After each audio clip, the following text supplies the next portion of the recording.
Africa is at the center of global music conversations, and Lojay, who is a Nigerian artist, stands front row as a soldier in this movement. With two solid projects to his name, he's the pen and voice behind one of this generation's most notable releases, titled Monalisa, the record that has gone on to land a remix with Chris Brown, amongst many other things. Lojay joins me today for an elevated conversation. I will have this conversation with the utmost open mindedness I would have this conversation with the utmost open mindedness and honesty and honesty because I know that what I represent is bigger than me. because I know that what I represent is bigger than me. What do you think is your contribution to the ongoing movement of Africans making music? Diversity. It's just like there's different types of sound that are coming out from Africa. And I feel like especially like with my like new project, I've been able to like be very diverse and just like bring like a range of like different things. Um Also like even my I believe in my level of writing as a very big strength and a very big contribution to the entire like industry. Somebody has said to me that you're top three, one of the best writers from your generation. And this is what I said to them. And I want you to respond to me. I said to them that your pen is solid, but I feel like you need time to put out more projects so we can measure how solid it is over time for us to be Yeah, able to give you proper ranking. What's your yeah. response to me? It makes sense. Yes, I get that. Um Obviously like no one Rome wasn't built in a day, no one's called a legend in a year. You just need to like it's just about consistency and I think like consistently putting out like the music and that's all like that's all I'm striving for right now. Just like put out like music consistently, especially with everything that's happened like the last year. Hmm. If someone had said to you that your rise was sudden, what would you say to the person? It's true. It was very quick. Nobody wants to admit that. Everybody says, perhaps there's a lot of truth in that, even though the moment came for you, were prepared for it, right? Yeah, I mean, prior to the moment, it took time. There was a lot of years of just like grinding and struggling and everything not necessarily clicking. But when it actually did click, it happened very quick and like put me like in rooms that like I thought I would wait like 5 years to get to those rooms. Right. But like I was there within a year. What's the disadvantage of that? Um the disadvantage comes if you're not ready. Mm. I And believe that I doesn't apply to you, yeah, I right? think I was very ready for the level at which I would propel to. Like just in terms of being able to like measure up in terms of work and everything. Yeah. Right. Take me to Lojay before your project with Sarz. Yeah. What was going on? I was struggling. Right before the project with SARS, I was in the best headspace. I was very torn. I had like different things I was doing like at once. But none of it was fully like music. I got a side hustle that was quickly enveloping my whole time and becoming my main hustle. Like I was working like in construction and stuff like that. So it wasn't like a I was just like I was just trying to like balance, say, okay, I mean you need to like put money on the table, you need to put money in your pocket and Somebody then said to me that you paid Sarz millions of dollars. millions of dollars. Is that a rumor? Yes, it's a very big rumor. If I had millions of dollars, I would have done so many things in my life. I would have done so many things in my life, man. Nah. But why did? Because I mean, SARS comes from a place where he's had to have gone through a lot of people before he met you. Yeah. So what was the catch? Why did you think he said he was gonna commit to So working with you? um I met SARS through my lawyer. So first of all, I feel like that was a very big like part because it was someone that was coming to him like, yo, this is my guy. Like, see what she's saying. And then I sent him my music and according to him, like he just felt like my tone was unique. Like there was just like a unique sound to it. Right. And plus he had a lot of time on his hands because pandemic. So for him it was like a challenge. It Mm. was like, okay, There's nothing going on. And if you notice, Sarz has like he works a lot with like young artists, and he likes the thrill of like bringing out that new young artist. And I just happened to be at the right place at the right time, knowing the right person who knew him and just made the connection. And I remember the first day we saw each other, like just from the first day, we just knew that yeah, there was like a rapport here, which has now become deeper than like music. Right. Like Then the Whiskey feature came in. I yeah, saw a clip of you, when you heard the thing for yeah, the first time. yeah, Tell me about that. yeah. It was crazy, man. It was wild to hear whiskey on a song, like, and it was like my first project. Like nothing had even come up prior to that, and there was already whiskey feature. Hmm. And you know, a lot of things beat that. But did you think the Whiskey feature was going to be the biggest record from Love and Attention, the EP? I didn't know what was going to be. To be honest, at the point, I thought Tom and Go was going to be the biggest record of the EP. I wasn't sure. Like I wasn't necessarily making any song to be the biggest record. I was just making song. There's this artist ego thing that I've experienced. Maybe it's not ego, maybe it's just a sense of wanting to prove yourself without the weight of anybody, Mm-hmm. to a huge extent. Um, I'm asking this because Mona Lisa, that became the biggest record, was a Mm-hmm. solo record besides production, Yeah. right? What was the lesson in that for you, that the record that became the biggest song on your first project wasn't the Yeah. one that had a whiskey vibe? I mean, his song isn't. Yeah, it doesn't have to be by you or by yourself. Like you can make it your biggest song with someone else, and it just happens to be like a big song, and that's it. Like I wasn't particular about I'm happy that like I'm a whiskey. Like one whiskey wasn't if that was biggest song. I would have still been as happy as like Right. as I am now. Like with all the songs I've dropped. Like, but it's Amazing. not. It's not. I'm not particular about that. I mean, that's a contrast to a lot of the conversations that we see today about features, right? Or where there's conversations about, all your hit songs are features, and it feels like it's now a thing that people use to shame Yeah, people. but it should his songs. Like it doesn't mean anything. You can't shame anybody for having features. Like it's a song, like some like it's music. Is we're collaborating. Like it's an art piece. It doesn't have to be everything by one person. Like somebody can write the song and you sing it and it's a hit song. It's a collaboration. Like you can do the chorus and somebody does the verse and it's a hit song. And that's it. It's a collaboration. You can do the verse and someone does the chorus and it's a hit song. All that matters is that it's a hit song. Like it really doesn't matter, man. Like when I see stuff like that, I'm just like, like people want to talk. So it's like they will take any chance to talk, whether or not what they're saying makes sense. It's like they just want to talk. But I wanted to know, is there a particular backstory to making Mona Lisa? It started as the freestyle as Sarz. Like so Sarz played me beats that he had made to Trouble. But like he made like an piano version like 2019. So he played me he was playing me the song. But the way the song came in, right, it started for like with like 1 minute or 1 minute 30 seconds of like just the beat.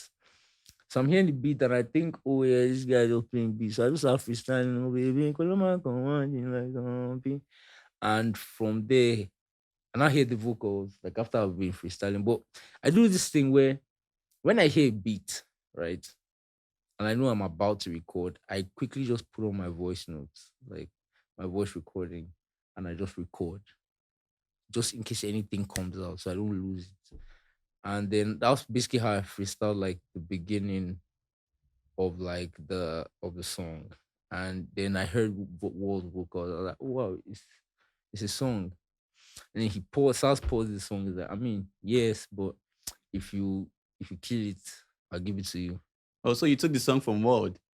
So it wasn't for world per se. So Sars makes like he makes a little beats. So sometimes he might just Trouble was already out. It was basically Trouble. So he made a new beat for Trouble, Hmm. basically, just to like just to probably play around with the amapiano sound, but you already have the vocals there. So he just Right. like Yeah. so from there, that's when I now like sang the freestyle, and then he's like, oh, if you kill it, like you can take the beat. And I kind of took that personal. Right. And you took it. And And you killed it. I just imagine how Ward would feel every time he goes to the club. I don't think World probably even heard it.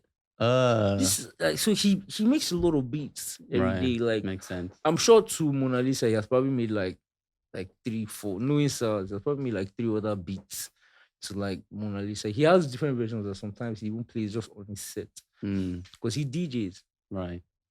The remix with Chris Brown, it felt like everybody I sort of like consumed what Mona Lisa was, and then there's this sudden twist. Chris Brown. How did the feature come about? Joint efforts like everybody, Sony, my team, um, Metallic, like everybody just came together, just make it happen. And that was the goal. Just make it happen. Just make sure that he hears it, and everything that happens after that is the will of the Almighty, Right. and it clicked. What's the one word that you would say best describes your relationship life? Right now, scattered. I like that you said uh Right now, it's scattered, man. I was gonna say crisis. Yeah, Because on chaos. one time you're saying about you're waiting for again your motor, you're emotional. The other time you're saying that, you put our feelings on cruise. The Yeah, next moment you're saying you're down if she wants. The next yeah, moment you're saying you should have cheated on her. And I'm just yeah, wondering what's going on with this guy. yeah. What do you want? Chaos. It's chaos right now. Why? What's going on? Life. Things have happened. Yeah, I've been around. I've seen things. I I acquired a level of fame that made um everyday tasks just hard. Like normal things are just hard now. Like relationship is just hard. Like I'm talking to somebody and like you can talk to 10 people you're not interested in who are probably maybe they are interested in you. And it's like you're not there. And then you find one person that you're interested in and she's like, you're an artist. No. It's like it's just confusion, pandemonium. But you know, as time goes on, I'm learning to navigate. Because this love, we must find this love. Right. I say. What's your philosophy around love? In what way? Philosophy is in how? So are you a one man to one woman idea in the context of The relationship? entire context of love requires one man, one woman.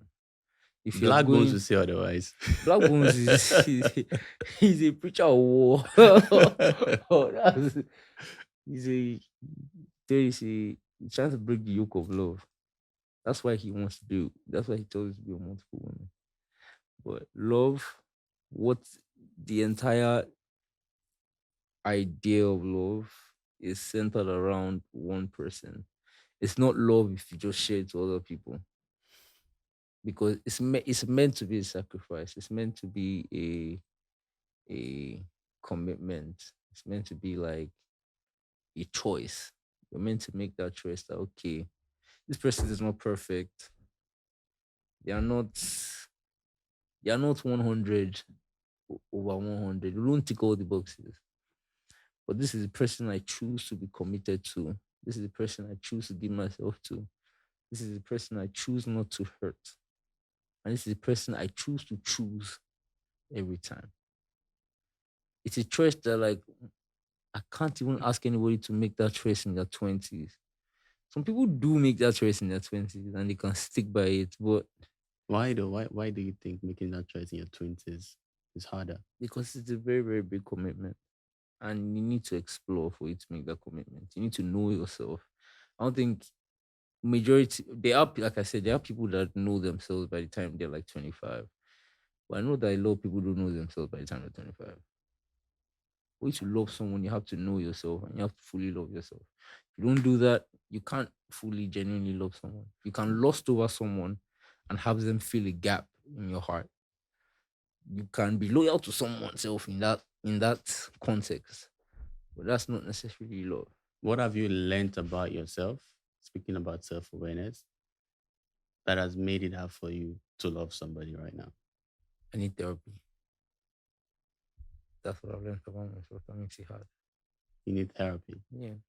Have you tried to do it? Not yet. Everybody needs therapy though, I think. just for like just to understand, to navigate yourself better. Therapist just helps you better navigate yourself. It's not I'll amputating. confirm that to you, because I do therapy. Yeah. And the thing about therapy is that your therapist doesn't give you a solution. They Yeah. ask you questions. That just And help in you find your answering those answers. questions, Yeah. you're finding the That's answers, what they're good actually. at. They're good. They know the questions to ask you Right. that would help you find your own answers. But I genuinely recommend it to everybody. A lot of people are scared of it. I don't know why. Maybe it's because Nigeria we have tied therapy with madness. So if you need therapy, it means you're mad. uh, But that's not the situation. Like it's actually the opposite. Like okay, my new project is titled Gangster Romantic. And a big part of why it is gangster romantic is because I think I've gone to a place in my life where I can't overdwell on it. I'm not going to simp. I'm not going to off my shirt and cry in the rain but you've done that a and lot of kneel times. down. Yeah. I've You done that, did that man. on the project a lot. Yeah, I've done that. I've done that in the past. Do you get like I'm never going to say I never did that. But I've also learned that like that is not how it's meant to go. You really kind of need to be a gangster for you to like That sounds like coping mechanism to me. it's not even a coping mechanism. Yeah, like you need to be tough, like with yourself and with what you want. And okay, these are my boundaries. These are the ones. These are the non-negotiables. If you want, come. If you don't want, What's your non-negotiable right now, today? right now, Mm. just have to have sense. It's a non-negotiable. Like OT is a non-negotiable for me right now. Like at this point in my life, it's too important How many hearts have you broken because they didn't have sense? because it didn't have sense. I can't lie to you. You can't reach me if you don't have sense. We won't get there. Do you get? Once I have conversations and I just see that okay, this one does not have sense. We're not reaching the point of Gangster romantic, though. yeah. You have said that it's just a realization that, while you are open to the idea of love, you still have to protect yourself and things like that, Yeah. right? Where do you go from here? From here, I see Is this a where mainstay or it's just a phase for you? it's not mainstay. It's a phase. Like it's a movement. It's a when I fall in love, I'll change. get? I like Because the honesty. yeah, that's the truth. I don't want to be the same. I don't want to be the same guy and then the next 10 years I'm still singing the same thing I was singing like 10 years ago. Like nah. That's So calling boring. yourself a gangster is how you're managing the disappointment of love not happening right Yeah, now. it's like that's the space I'm in. It's like I'm at peace. Cool, no problem. Like my heart is. I'm not gonna listen my heart to be like melt for anything. As you're talking about love, you're speaking about love like you're a victim, and I kind of feel like maybe you've been the villain in some people's stories. How many hearts have you Yeah, broken? I have been a villain. I've been a villain. More than you've been a victim, right? I've been a victim. I've been a villain. More than you've been a victim, you've been a villain, right? I wouldn't say so. It's about that 50-50. It's about maybe I'm like 60-40 to Maybe villainy. 70-30. No, 60-40 to villainy. How many times have you been caught cheating? Caught cheating. Never actually say okay, they caught me cheating. I've gone through a period in my life where I did not care about it. No, let's celebrate you for who you are now. Don't Okay. worry. Forget about the past. See, It's okay. I would like see wait to I feel the need to even like I'm not saying to Okay. like I'm not perfect. Like I've been through like you said, like I said, like I've been the victim, I've been the villain. Hmm. So like I have had like my period where like I'm moving a little bit mad. But like you said, yeah, that doesn't take away from who I am now and who I'm still like working to be. Right. But yeah, I'm not perfect. Like I feel like you have this perception. No, I don't. I've listened to your Yeah. music. No. I've listened to your music. And my takeaway from your music is that you're somebody that, you wear your heart on your sleeve. Like you love, I love that. like I you love love to the fullest, and people like you get hurt to the fullest. Yeah, Right. I love love. And then, now that you're taking it out on anybody that comes your way now. And taking it out might not be that you're wicked, but it's just that you're in protection mode. And what protection mode looks like is that, I might be a villain in a lot of people's stories until further notice. When the lights are off and the doors are closed, what do you usually think about? What do I think about when the lights are off, doors are closed? I think about my future a lot. I really do think about my future a lot because I feel like it's such an interesting future. Like it's just like wow, so many things are happening. You did jets, you fly go Japan show, you go Australia show, and not like not show. You will see like 50,000 people stadium choked out. Like you have your family with you like on the flight. Like nah, it's crazy. That's all I think about, man. And I know I'm going to get there because I personally believe that like I have sonically I have everything it takes. And in terms of grace, my head like is oily. Like I know for a fact. I have a great team. I work hard. So I don't know why not. If not, then I guess I will know why not. But especially with the stuff we've been on already, I know where we're going. Thank you. I think this is a good place to end. Success on everything. That piece of paper that you wrote. I do pray that see it through. You Yes. accomplish every To single the thing end. that you've written there. To the end. Thank you.